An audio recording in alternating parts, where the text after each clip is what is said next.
नमस्कार। ये वीडियो है राइट टू रिकॉल ग्रुप के प्रपोजल कि किस तरह से मिलिट्री इंडस्ट्रियल कॉम्प्लेक्स, भारत का मिलिट्री इंडस्ट्रियल कॉम्प्लेक्स मजबूत हो सकता है, यानी कि सेना मजबूत हो सकती है, और इंडस्ट्रियल कॉम्प्लेक्स यानी कि हथियार बनाने की फैक्ट्रियाँ, और वो कैसे मजबूत हो सकता है। तो ये मेरा रेफरेंस मटेरियल है rahulmehta.com/301.htm। मैं फिर से दोहराता हूँ, rahulmehta.com/301.htm, और हिंदी में है 301.h.htm। इसका चैप्टर 24 है कि किस तरह से मिलिट्री इंडस्ट्रियल कॉम्प्लेक्स सुधारा जा सकता है, और इसी से रिलेटेड चैप्टर है chapter 27 improving engineering schools in India, chapter 30 improving law education, और चैप्टर 29 वेपनाइजेशन ऑफ कॉमन्स। कि ये 4 चैप्टर है जो कि पूरी तरह से या आंशिक रूप से मिलिट्री से डील करते हैं। और इसमें मुख्य भार है कि गैजेट में कौन से नोटिफिकेशन छापने से ये काम शुरू हो सकता है। गैजेट का मतलब है एक आदेश पत्र, राजपत्र कहते हैं। चाणक्य के जमाने में इसे राजपत्र कहा जाता था, यानी मंत्रियों द्वारा दिए गए कलेक्टर, सेक्रेटरी आदि को आदेश, और उनके आदेश पर तैयार किए गए अन्य आदेश। तो गैजेट में हमें क्या छपवाना चाहिए ताकि सेना को सुधारने की प्रोसेस शुरू हो। तो कुछ है कानून जो प्रपोज किए। पहला है एमआरसीएम इसी में चैप्टर 5 में दिया है। एमआरसीएम से जितनी भी मिनरल रॉयल्टीज है और सरकारी जमीन से जो रेंट आता है, उसका 2/3 सिटीजन को जाएगा और 1/3 सेना को मिलेगा। 2/3 सिटीजन को जाएगा, यानी सिटीजन ज्यादा से ज्यादा रेंट आए इसकी चौकसी रखेंगे। तो जो सरकारी जमीन से रेंट कलेक्शन हो रहा है या मिनरल रॉयल्टी आ रही है, उसमें जो अभी करप्शन होने की वजह से रॉयल्टी कम आती है वो कम हो जाएगा, और इससे जो 1/3 कंपोनेंट जो कि सेना के खाते में जा रहा है वो ऑटोमेटिकली बढ़ने लगेगा। तो 1/3 सेना के पास जाएगा।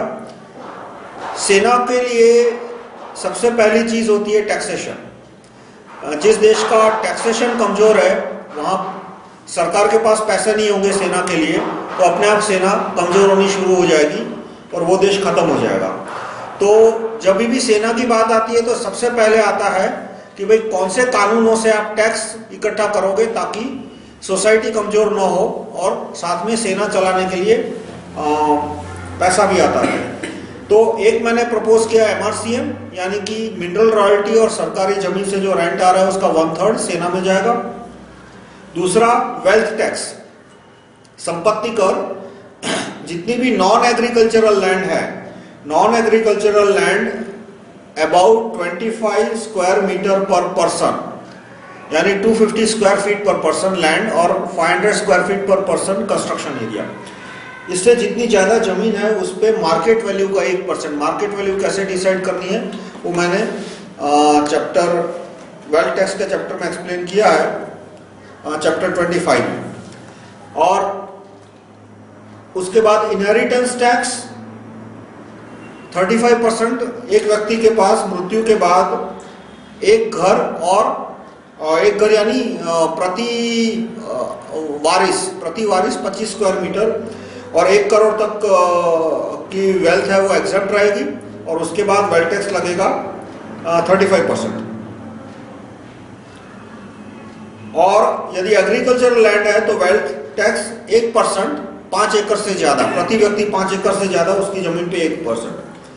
तो इससे सेना को चलाने के लिए पर्याप्त मात्रा में जो धन चाहिए वो आ जाएगा। अभी सेना का बजट है कुछ 1,35,000 करोड़ सेना का बजट है पिछले साल का, और वो बढ़ा के हमें कम से कम 4 लाख करोड़ करने की जरूरत है। यदि हमें चीन जितनी सेना, अमेरिका रूस को भूल जाइए, यदि चीन जितनी मजबूत सेना भी हमें 10 साल के अंदर खड़ी करनी हो तो मिलिट्री बजट हमें कम से कम 4 लाख करोड़ तक पहुंचाना पड़ेगा, और वो जरूरी है और मैं उसको सपोर्ट करता हूं। अब एक बार ये हो जाने के बाद दूसरे स्टेप क्या है कि सैनिकों की संख्या जो अभी 12 लाख है वो बढ़ा के 40 लाख तक पहुंचाना।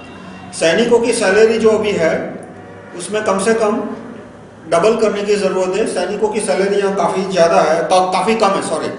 सैनिकों की सैलरी हिंदुस्तान में बहुत ही कम है और उसे कम से कम डबल करने की ज़रूरत है। उसके बाद universal weapon education. Universal weapon education यानी कि 10वीं कक्षा से में पढ़ते या उसकी उम्र के लड़के, यानी 14 साल या उसकी उम्र के उससे बड़े लड़के और लड़कियां, सबको हथियार चलाने की ट्रेनिंग कंपलसरी करनी चाहिए और उन्हें हथियार चलाने की ट्रेनिंग देनी चाहिए। और हथियार बनाने की जो फैक्ट्रियां हैं उसमें 10 लाख लेबरर टेक्नीशियन की ज़रूरत है और कम से कम 1 लाख इंजीनियर और 1 लाख साइंटिस्ट। इतने साइंटिस्ट रिक्रूट करने पड़ेंगे। DRDO और जो भी दूसरी संस्थाएं हैं और जो हथियार बनाने की फैक्ट्रियां हैं, ऑर्डिनेंस फैक्ट्रीज, उस सबको मिला के। उसके बाद IIT और IISc को DRDO के अंडर रखना चाहिए। जितनी भी 10-12 IIT है और इंडियन इंस्टीट्यूट ऑफ साइंस, उन सबको DRDO के अंडर रखना चाहिए। और जो भी लड़का उसमें एडमिशन लेता है उसका 15 साल मिलिट्री के साथ बॉन्ड होना चाहिए कि ट्रेनिंग खत्म होने के 11 साल तक वो DRDO या उससे कोई एफिलिएटेड जो मिलिट्री इंजीनियरिंग या मिलिट्री रिसर्च की कंपनी है उसमें काम करेगा। और यही कंडीशन, इसी तरह की कंडीशन सारे गवर्नमेंट फंडेड इंजीनियरिंग स्कूल्स में होनी चाहिए। जहाँ फंडिंग ज़्यादा है, जैसे IIT जहाँ पे फंडिंग ज़्यादा है तो वहाँ पे आफ्टर पास आउट 11 साल की, और जहाँ फंडिंग कम है वहाँ आफ्टर पास आउट 7 साल 8 साल, इस तरह से कंडीशन होनी चाहिए। और न्यूक्लियर आर्सेनल जो है वो हमारा काफ़ी कम है और चीन की तुलना में रखना चाहिए। हमारा न्यूक्लियर एक्सप्लोजन के आर्सेनल, न्यूक्लियर कैपेबिलिटी कितनी कम है कि हमने कितने न्यूक्लियर एक्सप्लोजन किए अब तक, पोखरण 1 और पोखरण 2 दोनों मिला के। हमने अभी तक में सिर्फ 6 न्यूक्लियर एक्सप्लोजन किए हैं। यूके ने कितने किए? इंग्लैंड ने किए हैं 45, 45, चाइना ने 45, रूस ने किए हैं 715 और US ने किए हैं 1050 जितने। ये जो मैंने मेरा रेफरेंस मटेरियल बताया rahulmehta.com/301, उसके चैप्टर 24 के सेक्शन 24.7 में मैंने कंपैरिजन दिया है कि भारत का न्यूक्लियर आर्सेनल कितना पिछड़ा हुआ है। फिर जो न्यूक्लियर टेस्ट होते हैं वो 2 प्रकार के होते हैं, एटमॉस्फेरिक और ग्राउंड यानी कि जमीन पे न्यूक्लियर बॉम्ब फोड़ा जिसकी कोई वैल्यू नहीं है, क्योंकि जब सचमुच न्यूक्लियर एक्सप्लोजन करना है तब वो न्यूक्लियर वेपन है वो मिसाइल में होगा या प्लेन में होगा, और प्लेन या मिसाइल है वो मीलों दूर चल के वहाँ पे एक्सप्लोड करेगा। तो दूसरा हमारा जो उसकी जो असेंबली है कि भाई एक स्क्रू ढीला है और उसकी वजह से बम फटा नहीं, तो वो रूल आउट करने के लिए एटमॉस्फेरिक एक्सप्लोजन किया जाता है जिसमें कि सचमुच बम को हवा के 3-4-10 किलोमीटर ऊपर से फेंका जाता है। तो इस तरह के एटमॉस्फेरिक न्यूक्लियर एक्सप्लोजन इंडिया ने कितने किए हैं? 0। इंग्लैंड ने कितने किए? 8। चाइना ने कितने किए? 22। चाइना ने 22 न्यूक्लियर एटमॉस्फेरिक एक्सप्लोजन किए हैं, हमने एक भी नहीं किया। US ने कितने किए? 330। रूस ने कितने किए? 200 अभी तक। उसके बाद है high altitude explosion. High altitude explosion में बम को मिसाइल के अंदर रखा जाता है और मिसाइल 200, 300, 400 किलोमीटर ऊपर जाके उसके बाद फिर न्यूक्लियर एक्सप्लोजन होता है। वो एक्चुअल टेस्ट है। तो हाई ऑल्टीट्यूड एक्सप्लोजन रशिया ने कितने किए? 7। अमेरिका ने 14। चीन ने अनाउंस किया है कि हम करने वाले हैं, अभी तक किया नहीं है हाई ऑल्टीट्यूड एक्सप्लोजन, करने वाले हैं ऐसा अनाउंस किया है। भारत ने एक भी नहीं किया। उसके बाद लार्जेस्ट एक्सप्लोजन इन किलोटन, यानी कि जो धमाका किया है वो कितने किलोटन का था? तो भारत का धमाका था वो 45 किलोटन का, 45 किलोटन। यूके का जो सबसे बड़ा धमाका है वो 200 किलोटन। चीन का जो सबसे बड़ा धमाका है वो 4300 किलोटन, यानी हमारे जो सबसे बड़े धमाका है उससे करीब 100 गुना बड़ा। अमेरिका का 15,000 और रशिया का 50,000 किलोटन, यानी रशिया ने जो सबसे बड़ा धमाका किया है वो हमारे धमाके से 1000 गुना ज्यादा, 1000% नहीं, 1000 गुना ज्यादा शक्तिशाली था। और चीन का धमाका कुछ 100 गुना ज्यादा शक्तिशाली था। यानी हमारी न्यूक्लियर कैपेबिलिटी और न्यूट्रॉन बॉम्ब रशिया, अमेरिका और चीन तीनों के पास न्यूट्रॉन बम है, भारत के पास न्यूट्रॉन बम नहीं है। और न्यूट्रॉन बम भी हमारे पास होने चाहिए क्योंकि चीन के पास है। पैरिटी विद चाइना, जो सिद्धांत भारत के बुद्धिजीवी पसंद करते हैं, वो कहते हैं मिनिमम क्रेडिबल डेटरेंस होना चाहिए, कि बस इतना ही कि लोग हमसे डरे। पर मिनिमल क्या होता है, और जो आज मिनिमल है वो कल मिनिमल है, और क्रेडिबल क्या होता है, यदि वो मिनिमल है तो क्रेडिबल कैसे हुआ।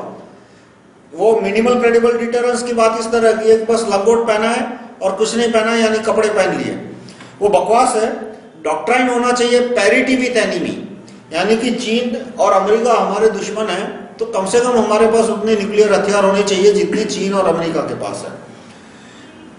तो जो दूसरा कि पोखरण 2 है, वो आप गूगल कीजिए, पोखरण 2 फेलियर, तो आपको काफी सारे आर्टिकल मिलेंगे कि पोखरण 2 वाज अ फेलियर काफी सेंस में। उसमें जो एक्सपेरिमेंट हुआ था उसमें एक लोहे का रॉड रखा गया था, एक कुएं के ऊपर लोहे का रॉड रखा गया था, और यदि एक्सप्लोजन प्लान के हिसाब से होता तो वो रोड के टुकड़े टुकड़े हो जाने चाहिए थे, उसके बजाय वो रोड सिर्फ उछल के गिरा था। वो आपको पिक्चर्स भी मिलेंगे इस तरह के, आप गूगल कीजिए पोखरण 2 फेलियर तो आपको मिल जाएंगे। और इसीलिए एटमॉस्फेरिक टेस्ट किया जाता है कि एक्सप्लोजन सचमुच सक्सेसफुल हुआ या नहीं। एटमॉस्फेरिक टेस्ट में क्या होता है कि एक जगह धमाका होता है, और यदि धमाका मानो कि प्लान किया है कि 1000 किलोटन का और 1000 किलोटन का धमाका हुआ, तो वहां से 100 मीटर दूर, 200 मीटर दूर, 300 मीटर दूर, 500 मीटर दूर सिर्फ थर्मोमीटर रखे जाते हैं और नापा जाता है कि भाई एटमॉस्फेयर का टेम्परेचर कितना बढ़ा, और सिर्फ थर्मोमीटर के जरिए पता लग जाएगा कि जो धमाका हुआ था वो कितने किलोटन का था, और उससे सच को दबाया नहीं जा सकता। यदि सचमुच धमाका फेल हुआ था तो जो टेम्परेचर टेस्ट है वो बता देगा कि धमाका 1000 किलोटन का प्लान हुआ था, लेकिन जो धमाका हुआ वो सिर्फ 100 किलोटन का था। इसलिए एटमॉस्फेरिक टेस्ट करना बहुत जरूरी है, जो कि इंडिया ने अभी तक किया नहीं है। और भारत और चीन के साथ तुलना करें तो रेगुलर सोल्जर जो हमारे पास है वो सिर्फ 14 लाख है, चीन के पास 22,000। ये जो मेरा रेफरेंस मटेरियल है उसके सेक्शन 24.9 में नहीं मैंने दिया है, 24.9 में कि भारत और चीन का कंपैरिजन, वो आपको विकिपीडिया पे भी मिल जाएगा। और चाइना के पास मिलिट्री रेडी यूथ ज्यादा है, क्योंकि वहां करीब करीब सारे यूथ को मिलिट्री ट्रेनिंग दी गई है। तो हमारे पास 14 लाख है, और पैरामिलिट्री भी गिन लो तो 10 लाख है। पुलिस 10 लाख की है, पर पुलिस के पास कोई इतनी ट्रेनिंग नहीं है कि वो सोल्जर को मैच कर सके। और मिलिट्री रेडी यूथ कितना है? प्रैक्टिकली 0, 1 लाख से भी कम। जबकि चीन के पास मिलिट्री रेडी यूथ है वो करोड़ों की संख्या में है, तो उनके रेगुलर ट्रूप है वो भी हमसे 1.5 गुने बड़े हैं। फिर नंबर ऑफ प्लेन्स, हमारे पास 3000 प्लेन है, चाइना के पास 9,300, यानी हमसे 3 गुने। और उससे ज्यादा डरने की बात क्या है कि चीन है वो फाइटर प्लेन का खुद उत्पादन करता है, जबकि हम प्लेन का उत्पादन नहीं करते। यानी कि जब युद्ध शुरू होगा तब चीन के पास स्पेयर पार्ट है, हमारे पास स्पेयर पार्ट नहीं, हमें इंपोर्ट करने पड़ेंगे। उसके बाद नंबर ऑफ कॉम्बैट प्लेन है हमारे पास 1330, चीन के पास है 2300। और न्यूक्लियर वॉरहेड हमारे पास है 50, चीन के पास है 200।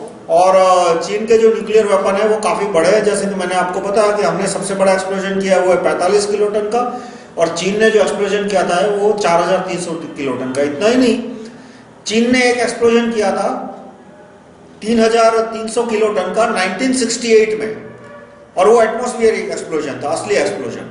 यानी हमसे 30 साल पहले और 70 टाइम्स बिगर, 70 गुना बड़ा, और 30 साल पहले, और वो भी एटमॉस्फेरिक एक्सप्लोजन चीन ने किया था। और मिसाइल की रेंज जो हमारी है वो मैक्सिमम रेंज है वो 3000 किलोमीटर है, चाइना की मिसाइल की रेंज 12000 किलोमीटर है। तो इस तरह से देखो तो, और न्यूक्लियर सबमरीन चीन के पास 4 या 5 है, हमारे पास न्यूक्लियर सबमरीन जो है वो उसमें न्यूक्लियर रिएक्टर है, पर उसमें न्यूक्लियर मिसाइल की कैपेबिलिटी नहीं है अभी। तो सबमरीन कैरिंग न्यूक्लियर वॉरहेड अभी हमारे पास 0 है, चीन के पास 4 या 5 है। और क्रूज मिसाइल चीन के पास भी है, भारत के पास भी है, लेकिन चीन है वो क्रूज मिसाइल का उत्पादन करता है, हम सिर्फ असेंबली करते हैं। जो ब्रह्मोस क्रूज मिसाइल है उसका जो कोर है वो रशिया का है, यहाँ पे सिर्फ असेंबलिंग होती है। और दूसरा laser guided missiles and laser guided bomb. Laser guided missile और लेसर गाइडेड बॉम्ब हम इंपोर्ट करते हैं। चाइना लेसर गाइडेड बॉम्ब और लेसर गाइडेड दोनों मैन्युफैक्चर करता है। इससे उनको लेसर गाइडेड बॉम्ब और लेसर गाइडेड मिसाइल सस्ते में पड़ेगा। वो 1000, 2000, 5000 जितने फेंकने हो फेंक सकता है, और जबकि हमें एक एक लेसर गाइडेड बॉम्ब फेंकना हो तो फुक फुक पर फेंकना पड़ेगा। अभी हमारी सेना की स्थिति कितनी कमजोर है तो मैं इस पॉइंट से बताऊंगा कि किस तरह से कारगिल का युद्ध है वो भारत हार गया, पाकिस्तान हार गया, अमेरिका जीत गया। ये मैं फिर से बताऊंगा, शायद आपको ये बात सुनने में बहुत बुरी लगे कि कारगिल का युद्ध है वो किस तरह से भारत और पाकिस्तान दोनों हार गए और किस तरह से अमेरिका जीत गया। तो जब कारगिल का युद्ध शुरू हुआ तो पहले तो सबसे बड़ी नाकामयाबी हमारी है कि दुश्मन घुस गया सेना का बॉर्डर के अंदर, इतने बंकर बना लिए और महीनों तक हमें पता नहीं चला। क्यों पता नहीं चला? क्योंकि उसी वक्त की जब पाकिस्तान की सेना इतने सारे हेलीकॉप्टर ले जा रही थी, इतने सारे लोग घूम रहे थे बंकर पे सामान रखने के लिए, जो भी घटना घटी प्राइम मिनिस्टर की ऑफिस में या तो स्पेस डिपार्टमेंट में, इसरो का जो सर्वेलेंस था उस पर्वतीय इलाके पे वो बंद हो गया। कुछ भी हो पर इसरो का वो सर्वेलेंस बंद हो गया कि जिसकी वजह से इतने सारे हेलीकॉप्टर, यदि वो सर्वेलेंस चलता होता तो इतने सारे हेलीकॉप्टर आ जा रहे थे वो तुरंत पकड़े जाते हैं, क्योंकि हेलीकॉप्टर वो अपना स्मोक ट्रेस और हीट ट्रेस रखता है कि जिससे सैटेलाइट उसे आराम से पकड़ सके, खास करके जब पूरा बर्फीला मैदान है, कोई मानवीय प्रवृत्ति नहीं हो रही और उसके ऊपर हेलीकॉप्टर जा रहा है तो सैटेलाइट उसे आसानी से परख सकता है। लेकिन सैटेलाइट सर्वेलेंस बंद हो गया और इतने सारे सैनिक वगैरह घुस गए और हमें काफी महीनों बाद पता चला। उसके बाद जो दुश्मन थे उनकी वो हाइट पे थे तो वो थोड़ा सा गोला बारूद भी फेंकते थे तो हमें बहुत नुकसान होता था, और जबकि हमारे लोग ऊपर से नीचे से ऊपर चढ़ रहे थे तो एक तो थक जाते थे और ऊपर से वो जब गोली फेंकते थे तो गोलियां ऊपर तक पहुंचती भी नहीं थी। बफोर्स तोप में भी जब 100-200 गोले फेंके जाते थे तो मुश्किल से 1-2 गोले टारगेट पे लगते थे। तो इस हिसाब से उनकी पोजीशन बहुत ज़्यादा पावरफुल थी। अब हमारे कुछ 800,000 सैनिक मारे गए, 2-3 हज़ार घायल हुए। उसकी सबसे बड़ी वजह क्या कि हमारे पास उस समय लेसर गाइडेड बॉम्ब नहीं थे। यदि लेसर गाइडेड बॉम्ब या लेसर गाइडेड मिसाइल होते हमारे पास उस वक्त, कारगिल का युद्ध जब शुरू हुआ, तो हमारा एक भी सैनिक नहीं मरता।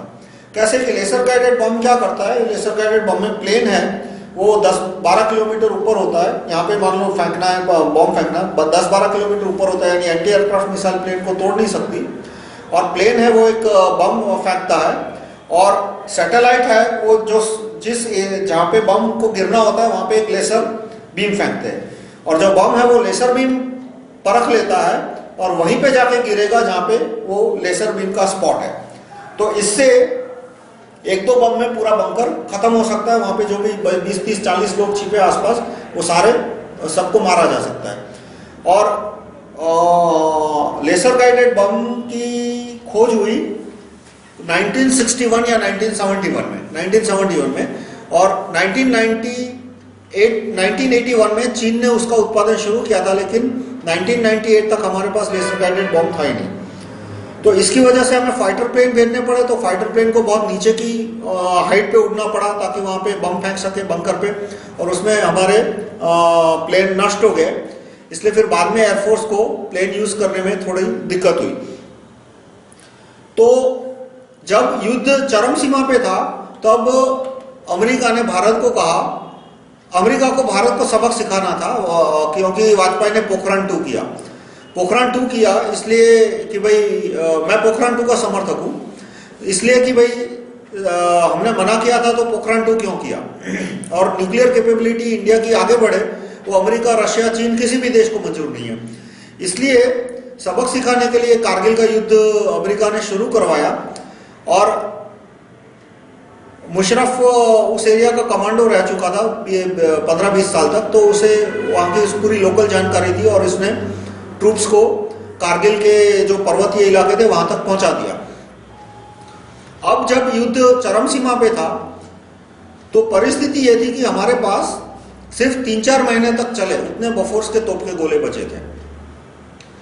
तो यदि अमेरिका ने इजराइल को, एनओसी ने इजराइल को कहा होता कि भाई बफोर्स के तोप के गोले भारत को भेजना बंद कर दो, तो इजराइल बंद कर देता, तो 3 महीने में हमारे बफोर्स के तोप के गोले सारे खत्म हो जाते। दूसरी तरफ पाकिस्तान की भी यही स्थिति थी कि उसको जो सामान और आदमी और दवाइयां ले जाने के लिए जो हेलीकॉप्टर चाहिए जो कि इतनी हाई ऑल्टीट्यूड पे उड़ सके, वैसे हेलीकॉप्टर के स्पेयर पार्ट उसके पास करीब करीब खत्म हो चुके थे। तो उसको भी, पाकिस्तान को भी उसके आदमियों को सपोर्ट पहुंचाने में दिक्कत हो रही थी। और उसमें अमेरिका ने फिर भारत को बोला, पाकिस्तान को बोला कि अब तुम अपने आदमी वापस खींच लो, और भारत को भी बोला कि तुम सेफ पैसेज दे दो। देखो ये कितने दुख की बात है कि दुश्मन के आदमी हमारे बॉर्डर में घुस जाते हैं, हमारे पर्वतों पे बंकर बना लेते हैं और हमारे 800,000 सैनिकों को मार देते हैं, 1000-2000 को घायल कर देते हैं, और हमें सेफ पैसेज देना पड़ता है अमेरिका के कहने से।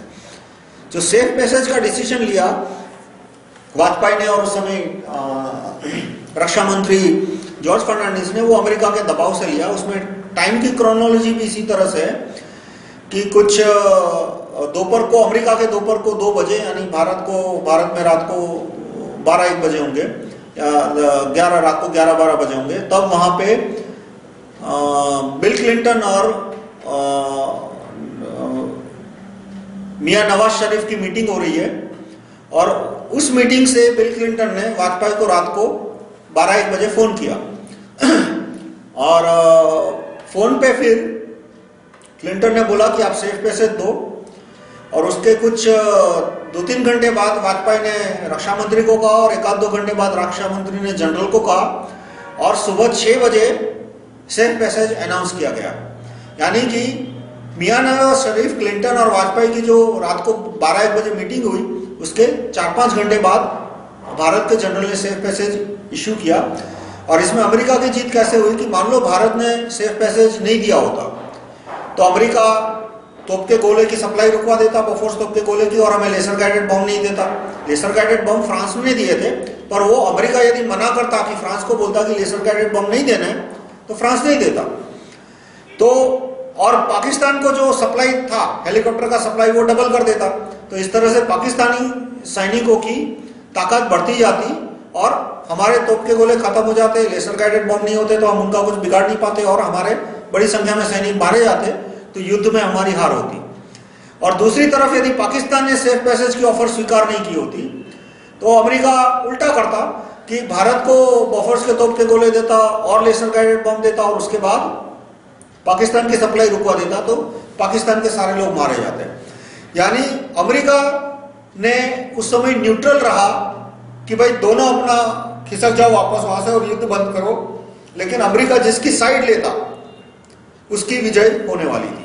तो इस तरह से, और वो क्यों हुआ? क्योंकि हमारी सेना कमजोर, सेना यानी हमारा मिलिट्री वेपन्स मैन्युफैक्चरिंग कमजोर है, वेपन मैन्युफैक्चरिंग कमजोर है। यदि हमारे पास बड़ी संख्या में लेसर गाइडेड बम होते तो हमें अमेरिका को कहने की भी जरूरत, की बात सुनने की भी जरूरत नहीं की। वो बोले कि सेफ पैसेज, तो हम बोले नहीं देंगे सेफ पैसेज, मार डालेंगे सारे आदमियों को बम फेंक के। और वो कर सकते थे यदि हमारे पास लेसर गाइडेड मिसाइल होते, लेसर गाइडेड बम होते तो।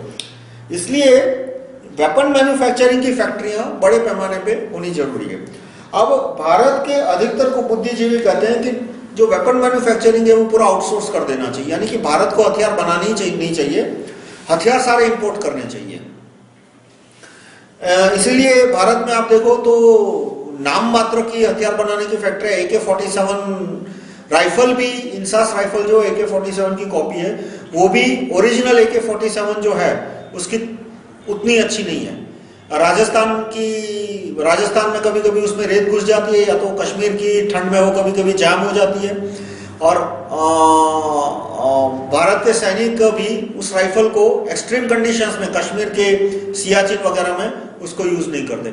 और भारत अभी भी AK-100 राइफल का उत्पादन नहीं कर सकता, AK-74 का भी नहीं हो रहा है। यहाँ पे AK-100 राइफल भी इंपोर्ट करनी पड़ती है।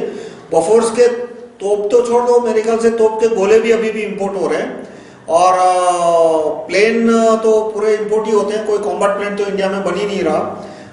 जो तेजस है उसके भी अधिकतर पार्ट्स है वो इंपोर्टेड है। इसी तरह से टैंक है वो सारे इंपोर्टेड है। अर्जुन टैंक अभी तक 50 पीस भी नहीं बन पाया, अर्जुन टैंक के टैंक हमारे सारे इंपोर्टेड है। तो सब कुछ इंपोर्टेड ही है, मेड इन अमेरिका या मेड इन रशिया या मेड इन फ्रांस जो भी हो। तो मेड इन फ्रांस या मेड इन रशिया या मेड इन अमेरिका हथियारों की सबसे बड़ी प्रॉब्लम क्या हो सकती है? ट्रोजन। अब इसमें आपको थोड़ा गूगल करना पड़ेगा, हार्डवेयर ट्रोजन और किल स्विच।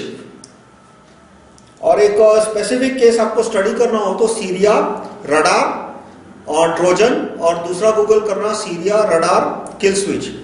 तो इसमें इस तरह से आता है कि सीरिया ने एक फ्रांस की कंपनी से या अमेरिका की कंपनी से रडार खरीदा था और वो रडार एकदम परफेक्ट काम कर रहे थे, लेकिन जिस दिन इजराइल के प्लेन आए अटैक करने के लिए, उस दिन रडार ने उस प्लेन को डिटेक्ट नहीं किया और इजराइल के प्लेन है वो बम फेंक के वापस चले गए और रडार ने उस प्लेन को डिटेक्ट नहीं किया। वो क्यों? उसमें कहा जाता है कि उस इक्विपमेंट में जो फ्रांस के साइंटिस्ट या जो भी जिस देश ने उसको रडार को बनाया, फ्रांस या अमेरिका, उसने किल स्विच रखे थे कि एन मौके पे जब जरूरत हो तब उस रडार की कैपेसिटी को डिसेबल किया जाए। तो जिस दिन इजराइल के प्लेन आने वाले थे उस दिन सीरिया के रडार ने काम करना बंद कर दिया। तो इसी तरह से हम मान लो फ्रांस से हथियार खरीदते हैं या अमेरिका से हथियार खरीदते हैं और हमारा चीन के साथ युद्ध होता है, तो उस दिन हमें अमेरिका या फ्रांस धमका सकता है कि इतनी इतनी माइंस हमें दे दो, इतना इतना कंट्रोल हमें दे दो, वरना हम ये किल स्विच एक्टिवेट कर देंगे तो तुम्हारे प्लेन है वो हवा में टूट जाएंगे या तो टेक ऑफ भी नहीं करेंगे। और जितना ब्लैकमेल करना हो कर सकते हैं वो बटन दिखा के कि भाई ये काम कर रहा हूँ वरना मैं ये किल स्विच का बटन दबा रहा हूँ। इसलिए हथियार है वो हमेशा जितने हो सके, मैं कहूँगा सारे, जितने हो सके नहीं, सारे मेड इन इंडिया होने चाहिए। तो उसके लिए क्या जरूरी है कि बड़े पैमाने पे हथियारों की फैक्ट्रियां डाली जाए। तो जो ये मनमोहन सिंह और ये वाजपेयी और वो सब नेता थे, उन्होंने तो हथियार की फैक्ट्रियां डालना तो दूर रहा, जितनी फैक्ट्रियां थी वो भी एक के बाद एक बंद कराते रहे।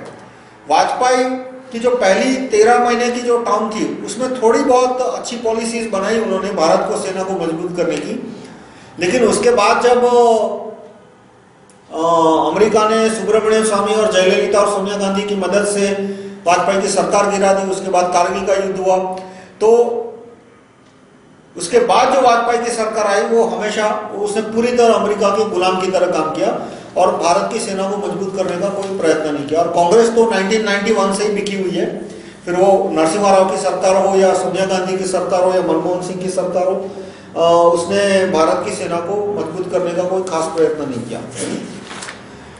तो मैंने ब्रॉड बैकग्राउंड दिया कि अभी सेना की परिस्थिति कितनी कमजोर है, ये हमारे पास सारे हथियार है वो इम्पोर्टेड है और उसके लिए क्या सॉल्यूशन है कि हमें हथियार बनाने की फैक्ट्रियां भारत में डालनी पड़ेगी। और क्या क्या चीजें चाहिए कि उसके लिए कंट्री में इंजीनियरिंग स्किल्स बढ़ानी पड़ती है। जो सिविलियन सेक्टर है इंजीनियरिंग का, सिविलियन सेक्टर यानी कि मोबाइल फोन है या तो कैलकुलेटर है या तो कंप्यूटर है या कार है या डीवीडी प्लेयर, टीवी जितनी भी है, उसमें बड़ी पैमाने पर जब इंजीनियर को एम्प्लॉयमेंट मिलती है तो उस इंजीनियर को ट्रेनिंग मिलती है, स्किल्स उसकी बढ़ती है और बाद में वो स्किल्स डायरेक्टली या इनडायरेक्टली मिलिट्री के लिए यूज की जा सकती है। तो मिलिट्री मैन्युफैक्चरिंग यदि इंप्रूव करना हो तो भारत में लोकल मैन्युफैक्चरिंग है वो भी इंप्रूव करना पड़ेगा। तो लोकल मैन्युफैक्चरिंग कैसे इंप्रूव हो सकता है, कौन कौन से कानूनों से? तो एक तो वही कि जो जापान ने 1950s में लिए थे, 1950s में जापान ने कैसे अपनी मैन्युफैक्चरिंग स्किल्स बढ़ाई कि इंपोर्ट ड्यूटी को अभी 30% है उसे बढ़ा के 300% करना चाहिए। इंपोर्ट ड्यूटी जो मेरा प्रपोजल है कि increase import duty to 300%। Import duty बढ़ेगी तो अपने आप लोकल मैन्युफैक्चरिंग है वो प्रमोट होगा। उसके बाद social security for labour and hire fire policy. Social security of labour यानी कि हर एक आदमी यदि बेरोजगार होता है तो उसे अपने आप सरकार से भत्ता मिलना शुरू हो जाएगा, जो कि एमआरसीएम प्रपोजल है। सोशल सिक्योरिटी की अलग से जरूरत नहीं है, एमआरसीएम प्रपोजल है कि हर एक आदमी को मिनरल रॉयल्टी और सरकार की जमीन का किराया मिलेगा।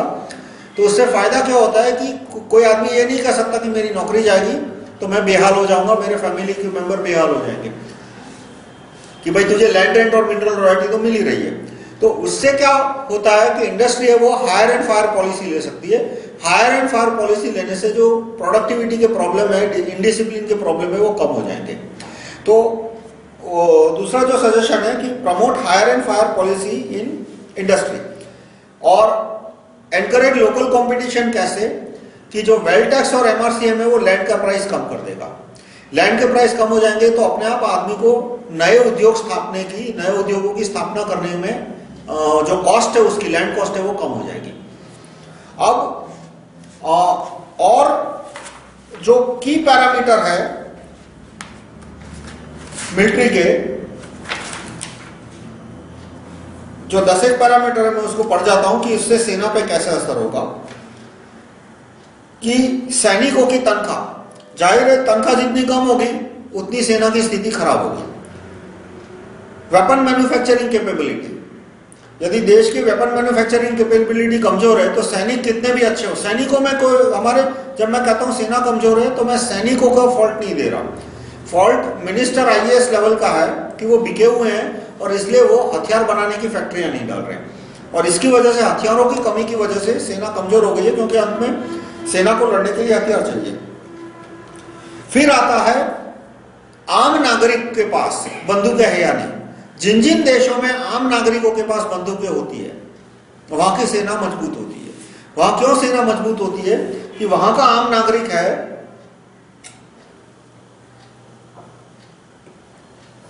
उसने खुद बंदूक चलाए हैं, वो खुद बंदूक का इंपॉर्टेंस समझता है, तो बंदूक का जब वो महत्व समझता है तो अपने आप वो टैंक का, प्लेन का, फाइटर प्लेन का, सबमरीन का सारा महत्व खुद समझना शुरू कर देता है। एक एक्चुअल राइफल की कोई आदमी एक गोली चलाता है और सामने एक डमी रखा जाता है, जैसे अमेरिका की पुलिस को ट्रेनिंग दी जाती है कि जो डमी होता है उसके अंदर एक फ्लूइड भरा जाता है और उसकी वजह से वो डमी होता है वो एक आदमी जितना ही डेंसिटी वाला हो जाता है, कि भाई एक एक्चुअल आदमी की जितनी डेंसिटी होती है बॉडी की उसी तरह का एक डमी तैयार किया जाता है और उस पर फायर प्रैक्टिस कराई जाती है, और उससे उसको आइडिया आता है कि ये एक गोली है, वो एक आदमी को क्रॉस कर गई, या तो 2 3 4 आदमी लाइन में खड़े हैं तो 4 आदमियों को क्रॉस कर गई, और जब वो एक्सपेरिमेंट होता है तो उससे उसे हथियारों का महत्व समझ में आता है, डायरेक्ट एक्सपीरियंस। तो जिस देश में सारे नागरिकों को हथियार का महत्व पता होता है पर्सनल एक्सपीरियंस के थ्रू, वहां अपने आप नागरिक है वो सेना को सपोर्ट करना शुरू करते हैं, हथियारों के उत्पादन की फैक्ट्रियों को सपोर्ट करना शुरू करते हैं और इससे सेना मजबूत होती है। तो सारे नागरिकों को हथियारों की चलाने की ट्रेनिंग देना। फिर इनडिसिप्लिन इन सिटीजन, कि जितनी देशों के नागरिकों में इनडिसिप्लिन ज्यादा है उतनी वहां पे इंडस्ट्री खराब होती है, वहां का कॉमर्स खराब होता है और सेना अंत में कमजोर हो जाती है। तो उसके लिए जरूरी है ज्यूरी सिस्टम, कि ज्यूरी सिस्टम से अदालत है वो जल्दी सजा देती है जो आदमी इनडिसिप्लिन करता है या तो क्राइम करता है, और उससे सोसाइटी इंप्रूव होती है। उसके बाद एक इंपॉर्टेंट फैक्टर है regressiveness in the tax system. Tax system से बहुत इंपॉर्टेंट फैक्टर है कि टैक्स सिस्टम जितना रिग्रेसिव होगा उतना सरकार कम टैक्स ले पाएगी, कम टैक्स ले पाएगी तो सेना के लिए कम पैसा रहेगा। फिर 2-3 और चीजें हैं कि स्लोगन नारेबाजी करना, उससे सेना को कोई फायदा नहीं होता। नारेबाजी कितनी भी कर लो, वो for I is equal to 1 to 1000, Bharat Mata की जय या वंदे मातरम या कोई कितने भी नारे लगा लो, उसका कोई पॉइंट नहीं है। दिन में एक बार नारा लगा लिया बहुत हो गया, उसके बाद नारेबाजी की कोई फर्क नहीं पड़ता। फिर देशभक्ति, तो जिस देश में अदालत, पुलिस, सेना, जिस देश में अदालत और पुलिस का रवैया अच्छा होता है वहां अपने आप आदमी में देशभक्ति ज्यादा होती है, और जहां पे पुलिस में और अदालत में भ्रष्टाचार ज्यादा होता है या तो देरी ज्यादा होती है, वहां नागरिकों में देशभक्ति कम हो जाती है, और देशभक्ति कम हो जाती है तो वहां की सेना तुलना में कमजोर हो जाती है। और इंडिपेंडेंट इकोनॉमी, यदि हमारी इकोनॉमी है, जैसे कि इकोनॉमी की कोई भी चीज ले लो, जैसे कि मोबाइल फोन कंपनियां, तो मोबाइल फोन कंपनियां भी विदेशी टेक्नोलॉजी पे चलती है और विदेशी लोग ही चलाते हैं अधिकतर। तो जितनी इकोनॉमी मल्टीनेशनल कंपनियों पे डिपेंडेंट होगी उतने हमारे आईएएस आईपीएस मिनिस्टर वो मल्टीनेशनल कंपनियों पे डिपेंडेंट होंगे। जो बड़े बिजनेसमैन है देश के टॉप में जो 10-15 बिजनेसमैन है वो भी मल्टीनेशनल कंपनियों पे पूरी तरह डिपेंडेंट है उनकी कंपनियां चलाने के लिए। तो जितनी इकोनॉमी डिपेंडेंट होगी उतनी उस देश की सेना कमजोर होगी और मिलिट्री और वेपन मैन्युफैक्चरिंग इंडस्ट्री कमजोर होगी। जैसे कि साउथ कोरिया है, तो साउथ कोरिया पूरी तरह अमेरिका पे डिपेंडेंट है इकोनॉमिक्स, उसकी इकोनॉमी, वहां पे अधिकतर कंपनियां हैं वो यूएस और एमएनसीज है। तो परिणाम क्या हुआ कि साउथ कोरिया सबसे अच्छा डीवीडी प्लेयर बनाता है, सबसे अच्छा टीवी बनाता है, सबसे अच्छा मोबाइल फोन भी बनाता है, पर हथियार बनाने की फैक्ट्रियां कितनी है वहां पे 0। वहां फाइटर प्लेन कितने बनते हैं 0, न्यूक्लियर सबमरीन कितनी है 0, न्यूक्लियर वेपन कितने हैं, सब में 0 0 0। क्यों? क्योंकि वहां की पूरी इकोनॉमिक पॉलिसी है वो मल्टीनेशनल कंपनियों के हाथ में आ गई है। तो जितनी मल्टीनेशनल कंपनियां ज्यादा होगी उतनी ही पॉलिसी पे डोमिनेशन उनका ज़्यादा होगा और सेना कमजोर आएगी। और अंत में आता है राइट टू रिकॉल पीएम, कि जो पीएम यदि रिकॉलेबल नहीं है खास करके भारत में, तो वो पीएम बिक जाएगा या तो एजेंट बन जाएगा और देश की सेना कमजोर हो ऐसी नीतियां लेना शुरू करेगा। जैसे कि मनमोहन सिंह है, तो वो डीआरडीओ में और जो सेना की हथियार बनाने की फैक्ट्री है वहां पे इंजीनियरों को इतनी कम सैलरी देता है कि अभी प्राइवेट की तुलना में उनकी सैलरी आधी से भी कम हो गई है। प्राइवेट कंपनियां जो सैलरी देती है उसके कंपैरिजन में आधी सैलरी भी इनको नहीं मिलती, तो जाहिर है वहां पे अच्छे इंजीनियरिंग कॉलेज से पास होकर वहां पे कम जाएंगे। तो ये सारे फैक्टर्स मैंने आपको बताया जो कि सेना को कंट्रोल करते हैं। उसमें एक मैंने बताया कि इंक्रीजिंग इंजीनियरिंग टैलेंट, कि भाई इंजीनियरिंग टैलेंट कैसे बढ़े देश में, उसका डिटेल में मैंने डिस्क्रिप्शन दिया है चैप्टर 26 में। यहाँ पे मैं ब्रीफ में बताऊंगा। पहला है कि लेबर को प्रोटेक्शन, फाइनेंशियल प्रोटेक्शन देना चाहिए, नो प्रोटेक्शन एट जॉब पे हायर एंड फायर पॉलिसी होनी चाहिए और उसे फाइनेंशियल प्रोटेक्शन होना चाहिए कि उसकी नौकरी जाती है तो तुरंत उसे अनएम्प्लॉयमेंट अलाउंस मिले। और एमआरसीएम यानी कि मिनरल रॉयल्टी और लैंड रेंट उसको सीधा हर एक नागरिक के खाते में जाए तो ऑटोमेटिकली एक सोशल सिक्योरिटी सिस्टम उसकी हो गई। दूसरा, easy entry laws and exit law for industry, कि फैक्ट्री शुरू करनी है और खत्म करनी है तो कानून आसान होने चाहिए कि उसको फैक्ट्री खत्म करनी है तो जितनी हो सके जल्दी वो अपने लैंड बेच सके, उसकी मशीनरी बेच सके ताकि वो पैसा वो दूसरी जगह लगा सके। और कस्टम ड्यूटी ज़्यादा होनी चाहिए। जापान ने जो 1950 में तरक्की की उसका मुख्य बहुत सारे कारणों में से था कि कस्टम ड्यूटी वहाँ पे 200-300% से ज़्यादा थी। इसकी वजह से लोकल मैन्युफैक्चरिंग को प्रोत्साहन मिला और ओपन कंपटीशन इनसाइड कंट्री को बाहर के कंपनियों से प्रोटेक्शन मिलना चाहिए पर अंदर पूरी कंपटीशन होनी चाहिए कि किसी को नई कंपनी खोलनी है तो तुरंत खोल सके, किसी को कंपनी बंद करनी है तो तुरंत बंद कर सके, किसी तरह का लाइसेंस कोटा नहीं होना चाहिए।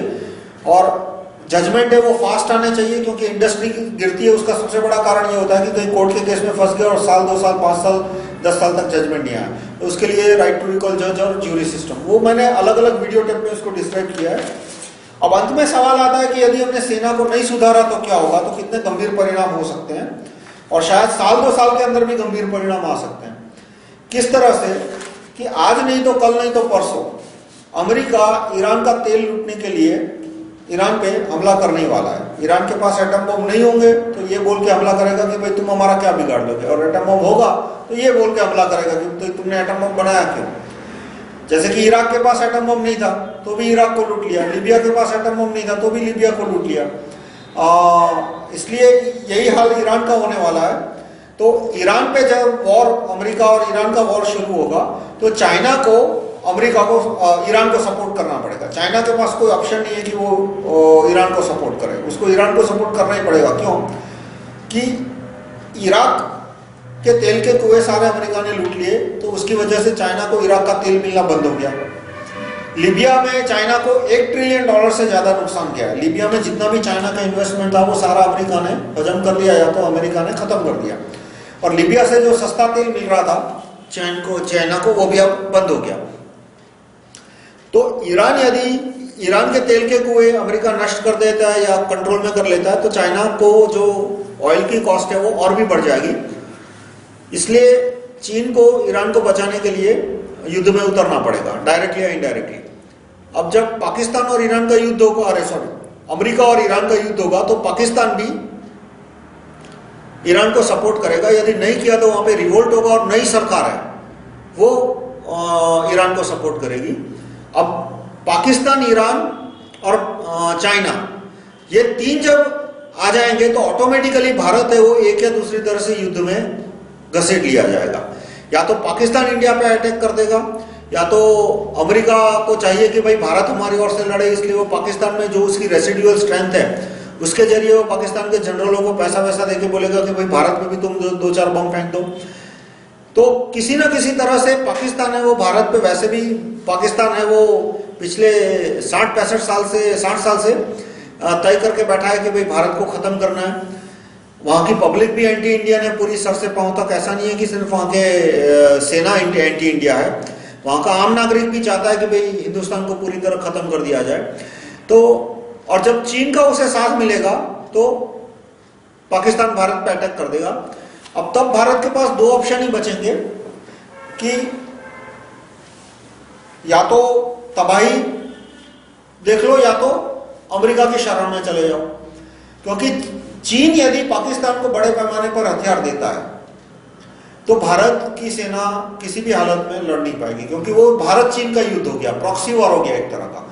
भारत की सेना पाकिस्तान की सेना को 10 बार खत्म कर सकती है। अभी जो दोनों की स्ट्रेंथ है, पाकिस्तान की सेना की स्ट्रेंथ और भारत की सेना की स्ट्रेंथ, तो भारत की सेना पाकिस्तान को 10 बार खत्म कर सकती है। लेकिन यदि चीन ने बड़े पैमाने पे मदद करनी शुरू की, क्रूज मिसाइल देने शुरू किए, फाइटर प्लेन देने शुरू किए, तो फिर एक तरह का वो प्रॉक्सी वॉर हो गया भारत और चीन के बीच। तो उसमें भारत को बहुत नुकसान जा सकता है और अंत में फिर क्या होगा कि भारत को अमेरिका को बोलना पड़ेगा कि भाई पूरा देश तुम ले लो और हमें हथियार दो, जो कि 1962 में हुआ था। 1962 में जवाहरलाल नेहरू ने कैनेडी को लेटर लिखा था कि आप भारत में अमेरिका का एयरफोर्स का बेस बनाइए और अमेरिका के प्लेन भारत में भेजिए ताकि वो हमारी मदद कर सके। ये लेटर लिखा था जवाहरलाल नेहरू ने कैनेडी को। क्यों लिखा? क्योंकि भारत की सेना नेहरू ने इतनी कमजोर कर दी थी उसके 12-15 साल के शासन में कि भारत की सेना की लड़ने की ताकत कम हो गई थी और चीन की सेना कंपैरेटिवली काफी स्ट्रांग थी। तो दोबारा उसका पुनरावर्तन हो सकता है यदि हमने सेना मजबूत करने के प्रयत्न जितनी हो सके उतनी जल्दी शुरू नहीं किए। तो साल 2 साल 3 साल बाद जब भी ईरान अमेरिका का युद्ध शुरू हो जाता है उस समय डायरेक्टली या इनडायरेक्टली भारत चाइना का युद्ध शुरू हो जाएगा।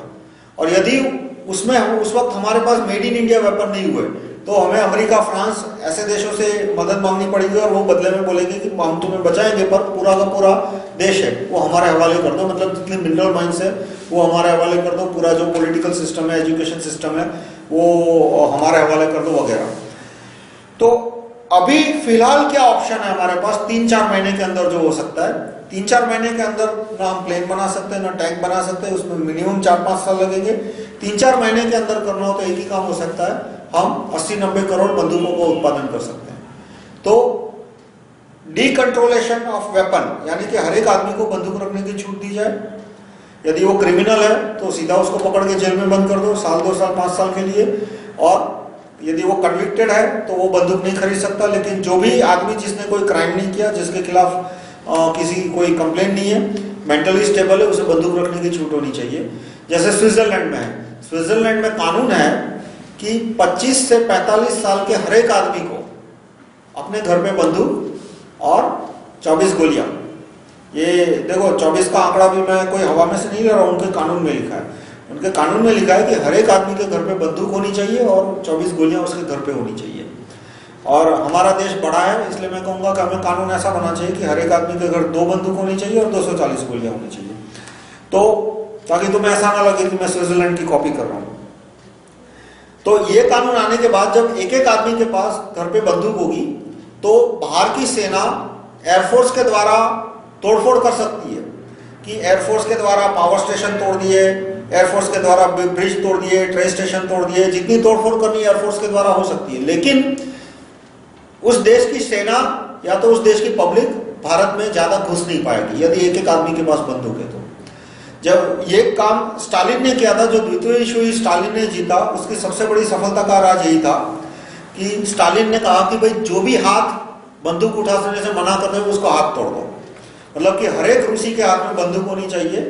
वो तो कोई मना ही नहीं करेगा, ऐसी बात है नहीं, ये तो कहने की बात थी कि कोई आदमी बंदूक उठाने से मना करेगा ही नहीं, पर कि हर एक हाथ में बंदूक होनी चाहिए। और इस तरह से उसने जर्मनी को हराया था। और अभी हमारे पास सिर्फ एक ही ऑप्शन है, मैं ये नहीं कहता कि ये एक अच्छा ऑप्शन है, अब ये एक ही ऑप्शन बचा है। हम मान के चले कि भाई 6 महीने में युद्ध शुरू हो सकता है। युद्ध कब होगा वो तो कोई नहीं बता सकता, होगा या नहीं होगा वो भी नहीं बता सकता। आज से 1988 में क्या कोई कह पाया था कि भाई 2 साल में अमेरिका इराक लूट लेगा, आधा लूट लेगा, और 14 साल के अंदर अमेरिका इराक को पूरा लूट लेगा? या तो 2 साल पहले किसी ने प्रेडिक्ट किया था कि बस अब 6-8 महीने के अंदर अमेरिका लिबिया को लूटने वाला है। तो इस तरह से युद्ध कब होगा या नहीं वो हम प्रेडिक्ट नहीं कर सकते। हम सिर्फ इतना ही कर सकते हैं कि युद्ध शुरू हो जाए तो हम तैयारी कर सकते हैं। तो हर एक आदमी के पास बंदूक होगी तो पाकिस्तान की पब्लिक और पाकिस्तान की सेना भारत के अंदर बहुत ज्यादा घुस नहीं पाएगी, वरना परिणाम बहुत भयजनक हो सकते हैं कि अमेरिका तय करेगी भारत की मदद करेंगे लेकिन 6 महीने बाद करेंगे, पहले पाकिस्तान को बड़े पैमाने पर तबाही मचा दे दो ताकि भारत गिड़गिड़ाता हुआ आए तो हमें ईसाई धर्म फैलाने में आसानी होगी। अमेरिका का सबसे बड़ा, अमेरिका के जो मकसद है उसमें से एक मकसद है भारत की सारी मिनरल माइंस टेक ओवर करना, भारत के सारे मैन्युफैक्चरिंग उद्योग खत्म करना और भारत में कश्मीर से कन्याकुमारी, गुजरात से आसाम, पूरे भारत में ईसाई धर्म की स्थापना करना और जितने भी भारत के धर्म है, हिंदू, सिख, बुद्ध, जैन, इस्लाम, वो उस सारे धर्मों को खत्म करके पूरे भारत को ईसाई बनाना। तो ये पाकिस्तान यदि बड़े पैमाने पे पहले तबाही मचाता है और फिर अमेरिका मदद के लिए आता है तो उसे अपनी घौंस जमाने में, अपनी इमेज बनाने में आसानी होगी। तो इसलिए हो सकता है कि पहले जब ये युद्ध शुरू हो जाए, चीन प्लस पाकिस्तान और दूसरे देश से बांग्लादेश और भारत, वो युद्ध जब शुरू हो जाए तो हमें बड़े पैमाने पे मदद न मिले तो ऐसी स्थिति में चीन के जो हथियार है और चीन के पास जो हथियार बनाने की फैक्ट्रियां हैं वो भारत में बड़े पैमाने पे तबाही मचा सकती है। यानी कि यदि भारत की सेना दिल्ली तक आ जाए, जैसे नादिर शाह दिल्ली तक आ गया, या तो मैं कहूँगा लखनऊ या कलकत्ता तक चली जाए, तो भी ये कोई अचरज की बात नहीं होगी। आप चाइनीज मिलिट्री और इंडियन मिलिट्री की कंपैरिजन कर लो और आप इतना एज्यूम कर लो कि चाइनीज मिलिट्री की आधी स्ट्रेंथ पाकिस्तान के पास आ जाती है, fighter planes, cruise missile, proxy war की तरह से, कि चाइना है वो सैनिक नहीं भेजता लेकिन हथियार देता है और इंजीनियर देता है। तो यदि इतनी शक्ति आ जाती है पाकिस्तान के पास तो आज की तारीख में पाकिस्तान की सेना है वो बम्बई कलकत्ता तक पहुंच सकती है। और उसमें एक बार दीवार टूट गई, भारत की सेना रूपी दीवार टूट गई, उसके बाद पाकिस्तान की पॉपुलेशन, सिविल पॉपुलेशन भी करोड़ों की संख्या में भारत में घुस जाएगी। और पाकिस्तान में सिविलियन पॉपुलेशन के पास 1 से 1.5 करोड़ AK-47 है। बाकी बंदूकें छोड़ दो, पूरे भारत में कितने AK-47 है? मुश्किल से 30 लाख। पुलिस, पैरामिलिट्री, मिलिट्री सब मिला के मुश्किल से 30-40 लाख ऐसे AK-47 है। और प्राइवेट AK-47 कितनी है या उसके इक्विवेलेंट राइफल मुश्किल से 1 लाख से भी कम, 2 लाख से भी कम, जबकि पाकिस्तान में 1.5 करोड़ से ज्यादा AK-47 राइफल है।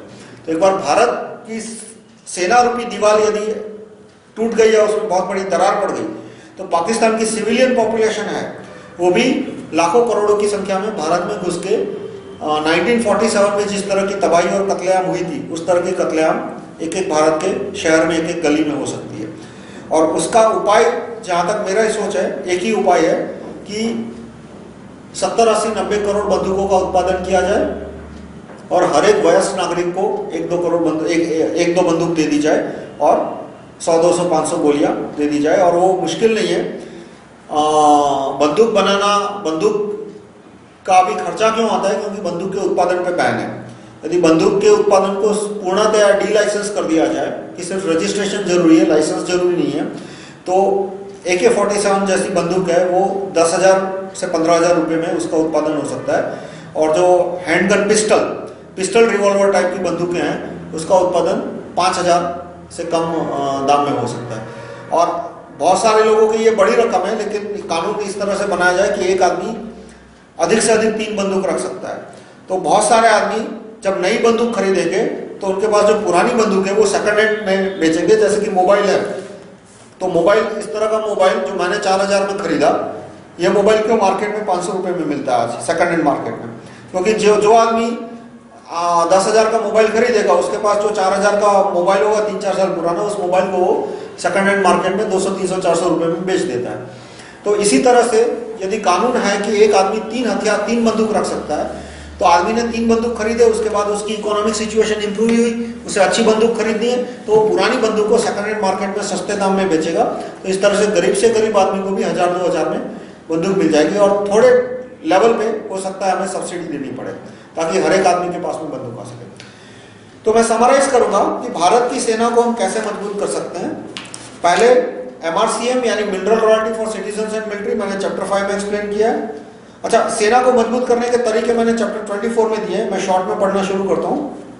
MRCM, उसके बाद वेल्थ टैक्स डालना, फिर इनहेरिटेंस टैक्स, फिर universal military training, universal weapon training की 10वीं कक्षा से लेके हर एक लड़के को बंदूक चलाना सिखाया जाए और हर एक आदमी के पास बंदूक, हर एक आदमी के घर पे बंदूक होनी चाहिए, इस तरह का कानून बनाया जाए और व्यक्ति को अधिक से अधिक 3 बंदूक रखने की छूट दी जाए। और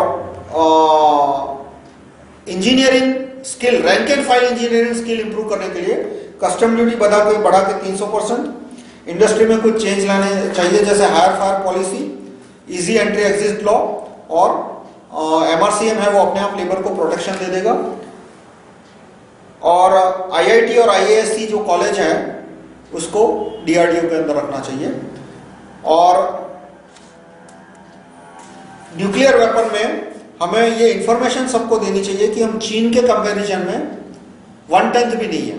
हमारी जो न्यूक्लियर कैपेबिलिटी है वो चीन के कंपैरिजन में 1/10 से भी कम है कि इंडिया ने सिर्फ 6 न्यूक्लियर एक्सप्लोजन किए, चाइना ने 45 किए हैं।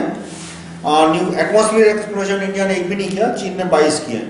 यानी न्यूक्लियर डॉक्ट्राइन जो है हमारा मिनिमम क्रेडिबल डिटरेंस, यानी कि सिर्फ लंगोट पहन के घूमो, वो बकवास डॉक्ट्राइन है, उसको रद्द करके पैरिटी विद चाइना।